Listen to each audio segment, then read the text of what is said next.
സങ്കീർത്തനം 86. യഹോവേ, ചെവി ചായിക്കണമേ, എനിക്ക് ഉത്തരമരുളേണമേ. ഞാൻ എളിയവനും ദരിദ്രനുമാകുന്നു. എൻ്റെ പ്രാണനെ കാക്കേണമേ. ഞാൻ നിന്റെ ഭക്തനാകുന്നു. എൻ്റെ ദൈവമേ, നിന്നിൽ ആശ്രയിക്കുന്ന അടിയനെ രക്ഷിക്കണമേ. കർത്താവേ, എന്നോട് കൃപയുണ്ടാകണമേ. ഇടവിടാതെ ഞാൻ നിന്നോട് നിലവിളിക്കുന്നു. അടിയന്റെ ഉള്ളത്തെ സന്തോഷിപ്പിക്കണമേ. യഹോവേ, നിങ്കലേക്ക് ഞാൻ എൻ്റെ ഉള്ളം ഉയർത്തുന്നു.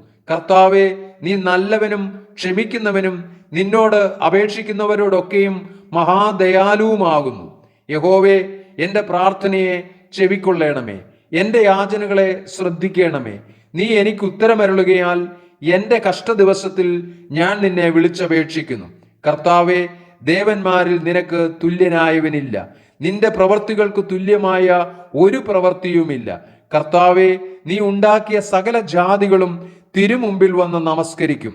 അവർ നിന്റെ നാമത്തെ മഹത്വപ്പെടുത്തും. നീ വലിയവനും അത്ഭുതങ്ങളെ പ്രവർത്തിക്കുന്നവനുമല്ലോ. നീ മാത്രം ദൈവമാകുന്നു. യഹോവേ, നിന്റെ വഴി എനിക്ക് കാണിച്ചു തരണമേ. എന്നാൽ ഞാൻ നിന്റെ സത്യത്തിൽ നടക്കും. നിന്റെ നാമത്തെ ഭയപ്പെടുവാൻ എൻ്റെ ഹൃദയത്തെ ഏകാഗ്രമാക്കണമേ. എൻ്റെ ദൈവമായ കർത്താവേ, ഞാൻ പൂർണ്ണ ഹൃദയത്തോടെ നിന്നെ സ്തുതിക്കും. നിന്റെ നാമത്തെ എന്നേക്കും മഹത്വപ്പെടുത്തും. എന്നോടുള്ള നിന്റെ ദയ വലിയതല്ലോ. നീ എൻ്റെ പ്രാണനെ അധമപാതാളത്തിൽ നിന്ന് രക്ഷിച്ചിരിക്കുന്നു. ദൈവമേ, അഹങ്കാരികൾ എന്നോട് എതിർത്തിരിക്കുന്നു. ഘോരന്മാരുടെ കൂട്ടം എനിക്ക് പ്രാണഹാനി വരുത്തുവാൻ നോക്കുന്നു. അവർ നിന്നെ ലക്ഷ്യമാക്കുന്നതുമില്ല.